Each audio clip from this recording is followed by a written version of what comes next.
Check the description box below for tabs and backing tracks on my website, information about exactly what sound tools I'm using today, how to schedule one-on-one time with me, live streams, and more on Patreon, and my deep dive courses. It's all on my website. All right, let's look at the changes we're dealing with first, because whatever you deal with, that's obviously our job. I'm pulling the changes from Tears for Fears' Shout. It's a great song. You got a G minor, 2, 3, 4, 5, 6, 7, 8. Then you're going to have an E flat major, 2, 3, 4, 5, 6, 7, 8. And this is really interesting. It would be C minor, but if you listen to the track, it's just a C sus2. It would be that, but listen, it's just, and then back to G minor. So I'm dropping in there. The first thing I'm doing is just pentatonic noodling, which, the point of this lesson is to shine a light on what else we can do with pentatonics. And when I say pentatonics, I am referring to minor pentatonic for minor chords,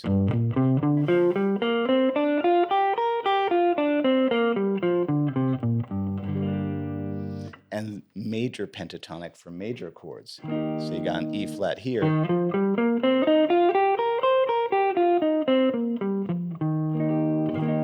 so I'm not referring to just our blues box. I'm going to be dealing with this all month. But anyway, if you want to know the licks I'm playing, what I do, I just did like some octaves here, because this is the noodly part.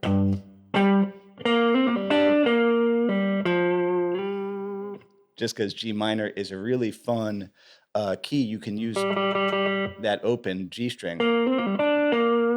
Check that lick.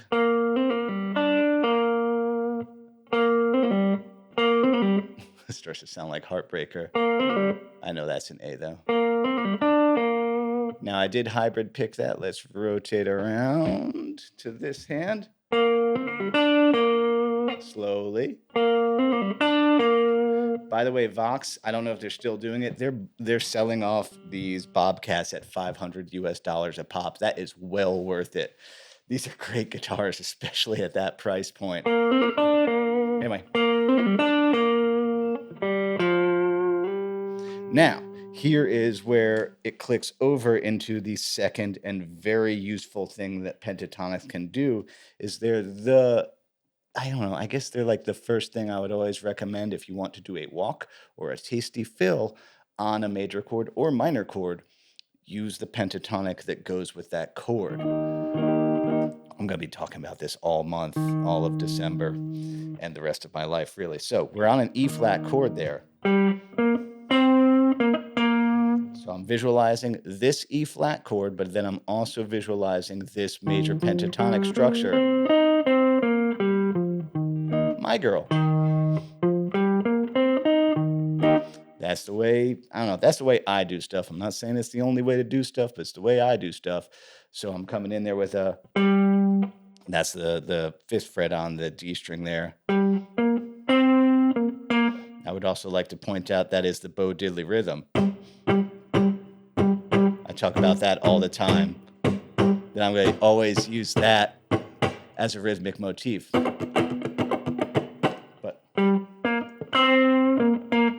yep, that's what I did. Yeah, Bo Diddley rhythm with the major pentatonic scale for that chord.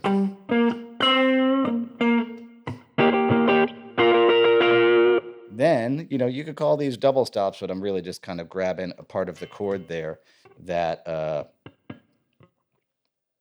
8 and 8.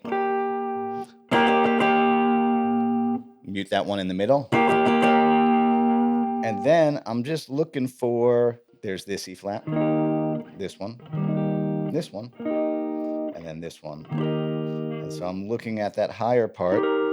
There's the triad, and I always knew that that's the third of the chord. Let's back that off, make it the second. Gives you a cool little double stop there. You got cool.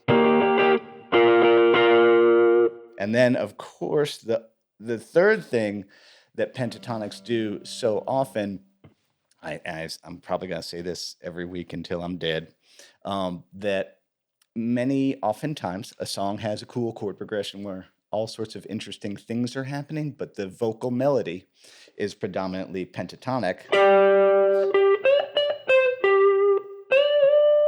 And so in this case, pentatonic from the key. And the reason that's valuable to notice is that if you want to play more melodically, study vocal melodies and look at vocal melodies. Adam Levy posted about that on Instagram that, I'll pull up the screen grab here. I'm like, yeah, man, that's exactly right. That's totally like, if you want to play more melodically, study what singers are doing. That's the catchy part. That's the part we remember the best. And a lot of time melodies are mostly pentatonic because there's no half steps in there to like make it hard to sing. And so, if you want to play more melodically, study melodies. So I study melodies. A lot of them are predominantly pentatonic. So I'm, getting this D tone. I put the G on the bottom there. And I know my intonation is a little squirrely right now on this guitar. Needs to go to the doctor. So I'm going to wiggle it. And then we're doing some blues bends out of this version of G minor pentatonic.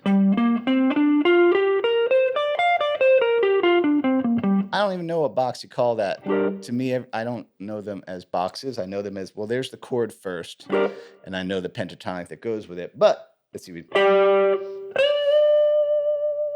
And then,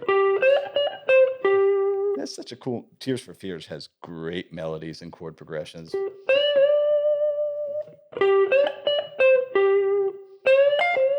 A little grab that F up there.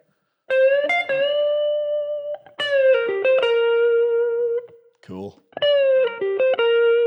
And then just because I want to drop back down the octave. So that's visualizing the G minor pentatonic. Let me make sure I'm not in the glare. There we go. G, F, D, C, or whatever frets you want. 12, 10, 7, 5. And then I use one of my other Eric's favorite tricks because I'm just trying to click him back into noodly mode. So I'm like, Dickie Betts stutter trick. That is a trick you can always do when you put two tones, doesn't even matter what they are, but I'm using G minor pentatonic on one string and one lower over here. You get this. I'm using my index because that's in. So, that's a Dickie Betts thing. It's a good way to get a side to side motion. I use that trick all the time. I have a video about it. Click, there it is.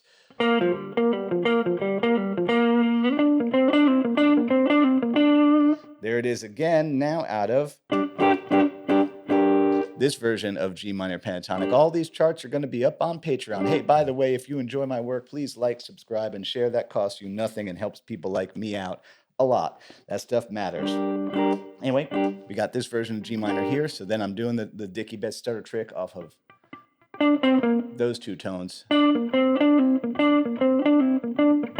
So the whole run.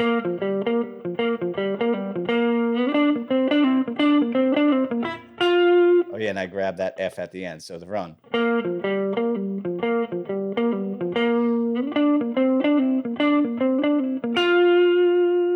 That's all just G minor. G minor here, minor pentatonic. There, and then we're back at our E flat. Same thing, I'm visualizing this one, and then I'm just visualizing that chord, knowing that pentatonic, this right here, knowing that this is the third, and therefore that's the second. Doing the same thing up here, because there's that next E flat. So that ends up being 12 and 10 there. And then I did leave pentatonic, still thinking of this guy though.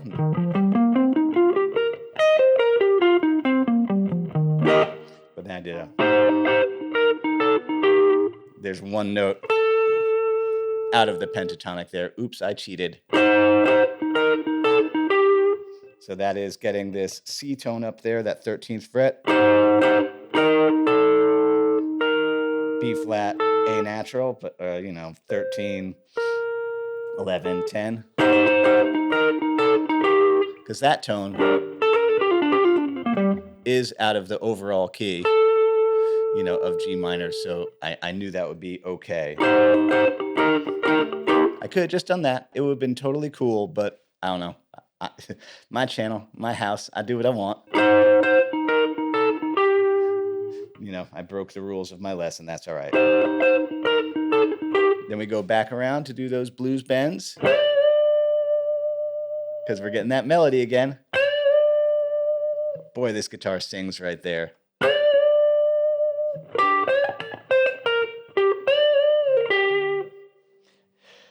Okay, little detour. Gibson style construction, which is the shorter scale length. And let's see if we can get it looking this way. Angled headstock and angled neck. That is why it's handy to have Fender style guitars and Gibson style guitars, because Gibson style guitars with those angles and that scale length, they do sing better up top.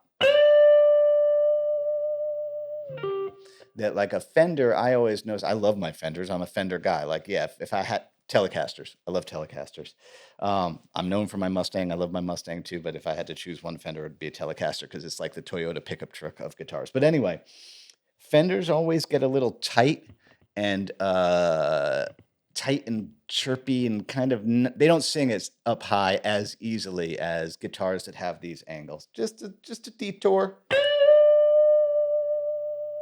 That's a lot of sustain with not a lot of overdrive. With these little bright Alnico 5 pickups.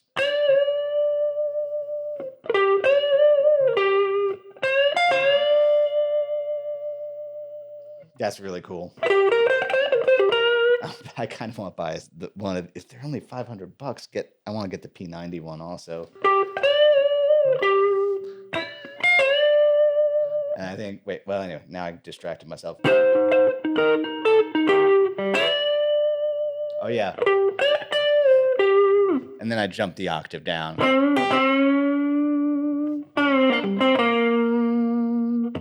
Yeah, down to this version of G minor.